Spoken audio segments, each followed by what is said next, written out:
The autumn wind whistled through the broken fence posts of the Broken Creek Ranch as Thomas Whitehorse stood on his sagging porch, surveying the remnants of what had once been his father's pride and joy. 3 consecutive years of drought had turned the fertile grasslands into a wasteland of cracked earth and dying dreams. His cattle were gone, sold one by one to pay debts that seemed to multiply like tumbleweeds in a storm. All except one. Bessie, his last remaining cow, grazed listlessly in the small paddock behind the barn. She was old, her milk production had dwindled to almost nothing, but she represented Thomas's final connection to the ranching life his family had known for generations. At 28, he was the last of the Whitehorse line, a man caught between 2 worlds. His father had been Irish, his mother Cherokee, and fully accepted by neither. The sound of approaching footsteps drew his attention to the dusty trail that wound past his property. 2 small figures emerged from the heat shimmer, walking slowly, deliberately. As they drew closer, Thomas could make out their features. Apache children, a boy and a girl neither older than 12, their clothes tattered, their faces gaunt with hunger. Thomas had heard the stories from town, how the reservation had been hit hard by the drought, how the government rations had been cut again, how families were struggling to survive. But seeing the reality of it in these 2 young faces hit him like a physical blow. The children stopped at the edge of his property, their dark eyes taking in the modest ranch house, the empty corrals, and the man standing on the porch watching them. The girl, who seemed to be the older of the 2, stepped forward with a dignity that belied her obvious desperation. "Water, please," she said in halting English, her voice barely above a whisper. "My brother, he is very thirsty." Thomas didn't hesitate. Whatever tensions existed between the settlers and the local tribes, children were children. He walked to the well and drew up a bucket of cool, clear water, then approached them slowly, his hands visible and non-threatening. "For both of you," he said, offering the bucket. "Drink as much as you need." The children fell upon the water with desperate gratitude, drinking deeply before splashing some on their faces and hands. Thomas watched them with growing concern. They weren't just thirsty, they were starving. "When did you last eat?" he asked gently. The girl looked up at him with eyes that held too much knowledge for someone so young. 3 days, she said simply. "Maybe 4. Time? It becomes unclear when the belly is empty." Thomas felt something twist in his chest. He looked at these 2 children, alone and desperate, and saw himself at their age, caught between worlds, struggling to survive in a land that seemed determined to break him. "What are your names?" he asked. "I am Ayanna," the girl replied. "This is my brother, Dakota. We were from the reservation. But there is no food there. We search for work, for anything." She didn't need to explain further. Thomas had heard the stories of families leaving the reservation in search of food, of children wandering the territory alone after their parents died of starvation or disease. "Where are your parents?" he asked quietly. Ayanna's eyes filled with tears, but her voice remained steady. "The fever took them last winter. We have no one now." Thomas was quiet for a long moment, his mind racing. He had barely enough food for himself and winter was coming. But looking at these 2 children, he knew he couldn't turn them away. "Are you hungry?" he asked, though the answer was obvious. Both children nodded, their eyes wide with hope.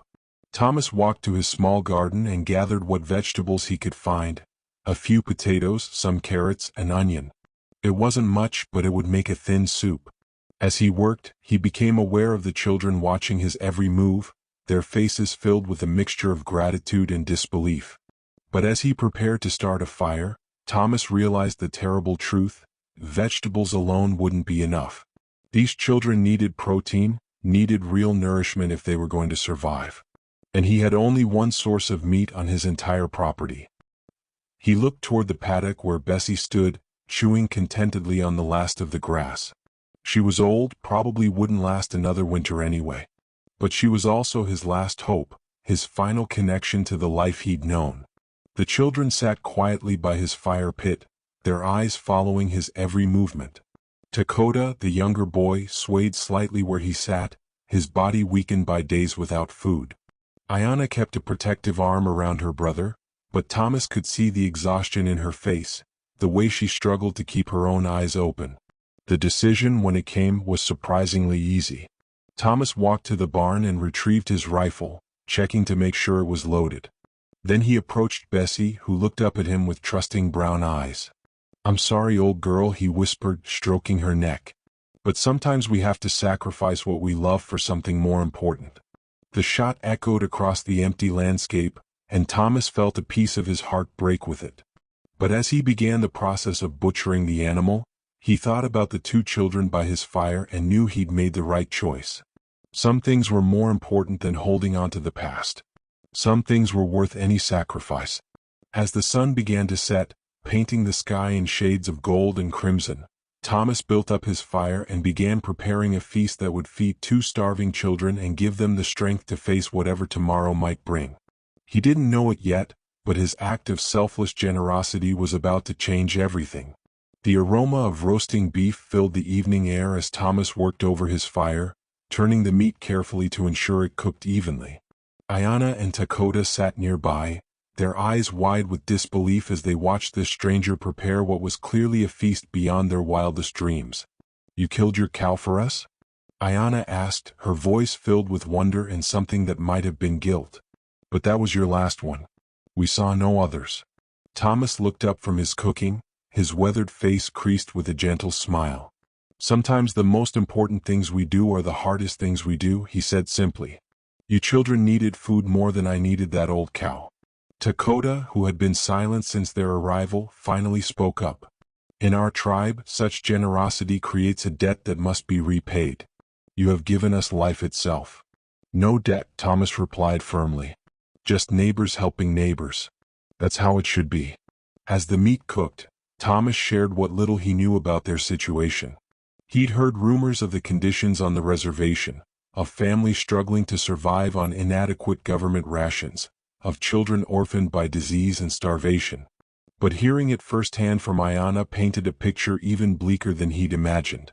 "The agent, he takes much of our food for himself," Ayanna explained, her young face hard with anger. "He sells it in town, tells the government we received it. Many families go hungry so he can grow rich." Thomas felt his jaw tighten. He'd suspected corruption in the Indian agency, but hearing it confirmed by a child who'd suffered because of it made his blood boil. "What about other relatives?" he asked. "Surely you have family somewhere?" Ayanna shook her head sadly. "Our father's brother lives far to the north, with the Lakota. Our mother's family, they died in the wars. We are alone." As the evening progressed and the children ate their fill for the first time in days, Thomas found himself drawn into their stories. Despite their youth and the hardships they'd endured, both Ayanna and Dakota possessed a wisdom and resilience that impressed him. Ayanna spoke of her dreams of becoming a teacher, of helping her people learn to navigate the white man's world. Dakota, though younger, showed an aptitude for languages and a keen understanding of the political situation facing their tribe. "You speak English very well," Thomas observed as they shared the meal around his fire. "Our mother insisted we learn," Ayanna replied. "She said the old ways were dying, that we must adapt or perish. She taught us to read and write as well." "Smart woman," Thomas said. "Education is the one thing no one can take away from you." As the night deepened and the children's bellies filled with good food, their true personalities began to emerge. Dakota revealed a mischievous sense of humor, regaling Thomas with stories of pranks he'd played on the reservation school teacher. Ayanna showed a fierce protective instinct toward her brother, but also a gentle kindness that reminded Thomas of his own mother. "Where will you go now?" Thomas asked as they prepared to settle in for the night. "You can't keep wandering the territory alone." The children exchanged glances, and Thomas could see the uncertainty in their eyes. They had no plan beyond survival, no destination beyond the next meal. "You could stay here," Thomas heard himself saying, surprising even himself with the offer. "For a while anyway. Until you figure out what comes next." Ayanna's eyes filled with tears. "You would do that? After already giving us so much?" "This place is too big for one person anyway," Thomas replied, though they all knew the ranch was barely large enough to support a single family. "And I could use the help. Winter's coming and there's a lot of work to be done." It was a lie, of course. With no cattle and no crops, there was little work to be done. But Thomas could see the hope flickering in the children's eyes, and he knew he couldn't extinguish it. As they settled down for the night, the children in his small guest room, Thomas on the porch under the stars, he wondered what he'd gotten himself into. He had barely enough resources to keep himself alive through the winter, let alone 2 growing children. But looking up at the vast expanse of stars overhead, he felt a peace he hadn't known in years. His father had always said that a man's worth wasn't measured by what he accumulated, but by what he was willing to give away. Tonight, Thomas finally understood what the old man had meant. In the distance, a coyote howled, its voice carrying across the empty landscape. But for the first time in months, the sound didn't seem lonely. It sounded like a song of hope, a promise that even in the darkest times, there was still room for compassion and kindness. Thomas closed his eyes and drifted off to sleep, unaware that his act of generosity had already begun to ripple outward, carrying news of his kindness to ears that would soon act upon it. Word of Thomas Whitehorse's sacrifice spread across the territory like wildfire, carried by traders, travelers, and the invisible network of communication that connected the scattered Apache bands. The story grew with each telling. The half-breed rancher who had killed his last cow to feed 2 starving Apache children, asking nothing in return. In the hidden canyons and secret valleys where the free Apache bands made their camps, the story was received with a mixture of amazement and skepticism. Too many times they had been betrayed by white men bearing gifts. Too many promises had been broken, too many acts of apparent kindness had concealed ulterior motives. But this story was different. This man had gained nothing from his generosity, indeed he had sacrificed everything. And the children he had helped were known to many of the bands, their parents having been respected members of the community before the fever took them. Chief Menolito, leader of one of the largest free Apache bands, called a council to discuss the matter. Around the sacred fire, warriors and elders debated the meaning of Thomas Whitehorse's actions. He is half-blood, observed Grey Wolf, an elder whose scars told the story of decades of warfare. Perhaps he remembers the old ways, the obligations of kinship. Or perhaps, suggested Red Hawk, a younger warrior whose hatred of whites ran deep, this is a trap. A way to lure our people into trusting where trust will be betrayed. The debate continued through the night, but gradually a consensus began to emerge. Whether trap or genuine kindness, Thomas Whitehorse's actions demanded a response. In Apache culture, generosity created obligations, and such extraordinary generosity required an extraordinary response. Meanwhile, in the town of Cedar Falls, 15 miles from Thomas's ranch, news of his actions was met with a very different reaction. The saloon buzzed with angry voices as the local ranchers and businessmen discussed what they saw as a dangerous precedent. Feeding wild Indians, declared cattle baron Marcus Steele, his face red with whiskey and indignation. Next thing you know, they'll be expecting handouts from all of us. It's worse than that, added Sheriff Bradley, a man whose hatred of Indians was well known. He's encouraging them to come into our territory, making them think they're welcome here. The conversation was overheard by several townspeople, including Dr. Sarah Mitchell, one of the few women in the territory with a medical degree. She had treated Apache patients before, despite the disapproval of her neighbors, and she understood the desperation that drove families to leave the reservation.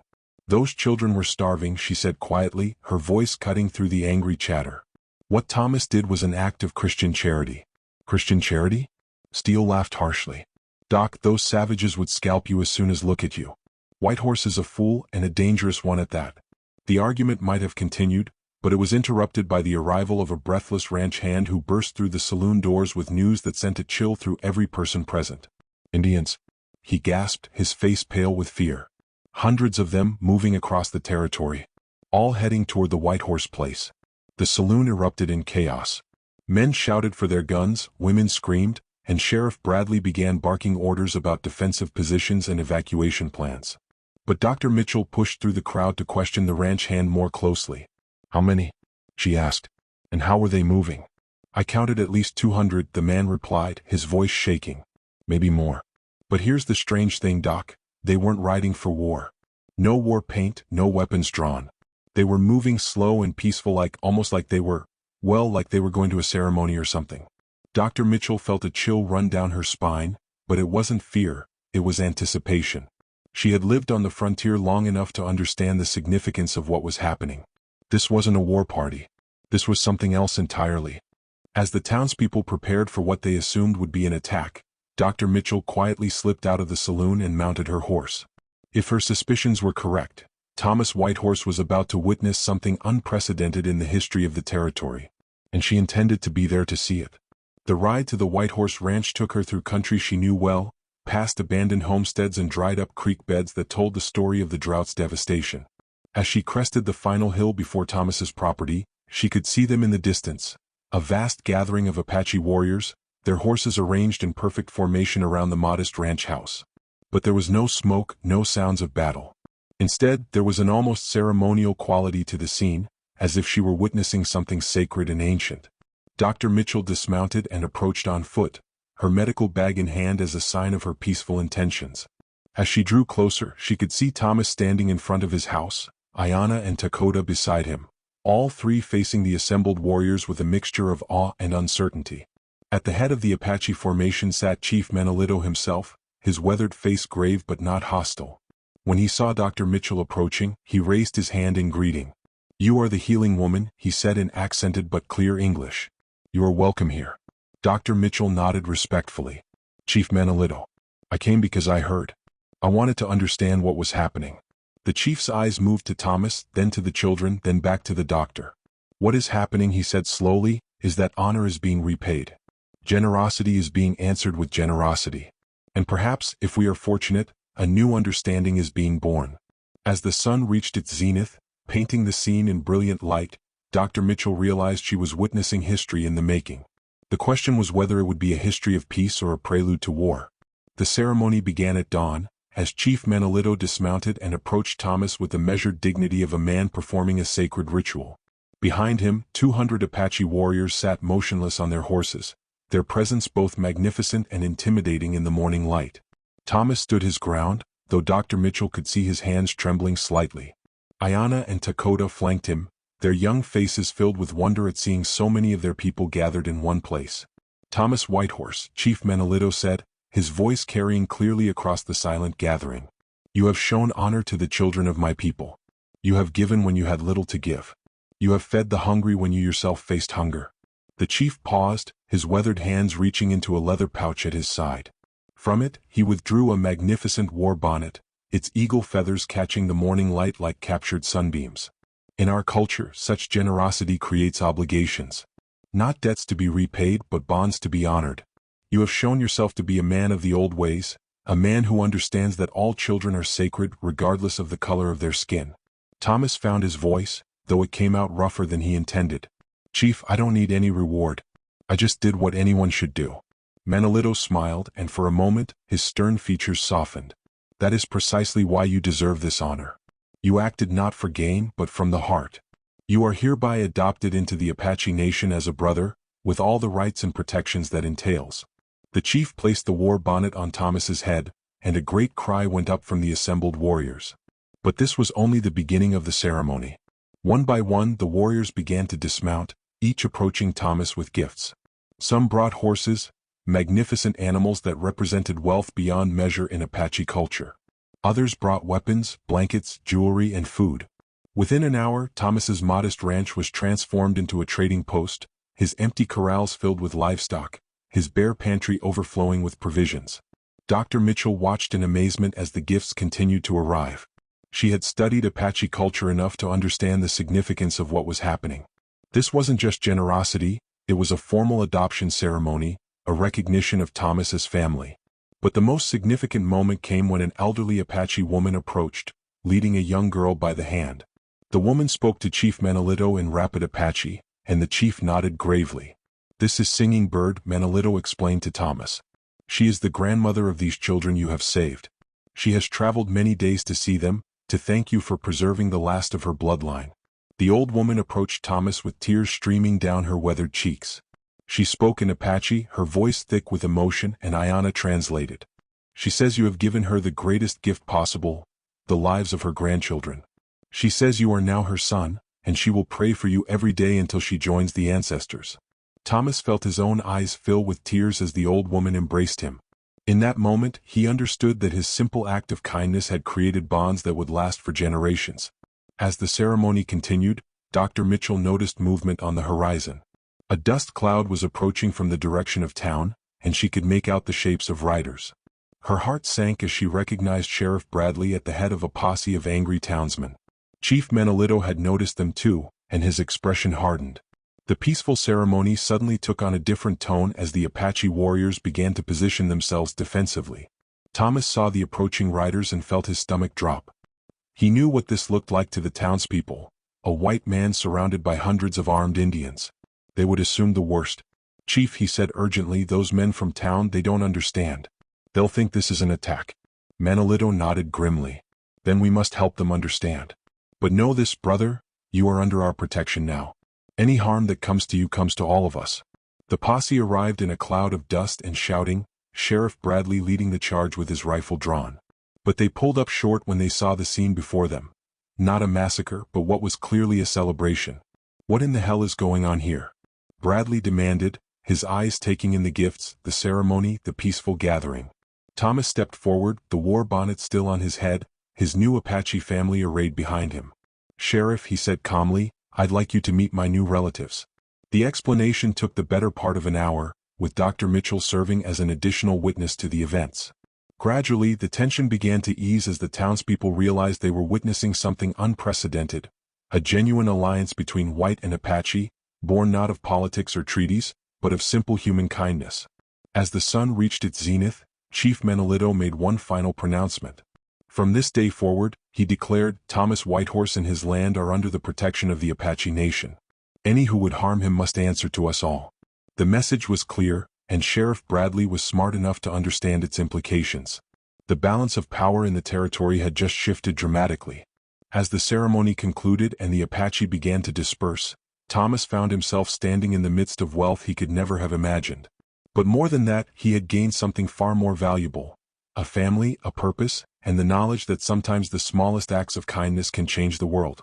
Ayana and Dakota stood beside him, no longer orphans but children with a future, protected by the love of their new father and the strength of their people. In the distance, thunder rumbled across the plains, promising the rain that would end the drought and bring new life to the land. It seemed fitting, Thomas thought, that the weather should change just as everything else had changed. Sometimes he realized the greatest transformations begin with the simplest acts of love.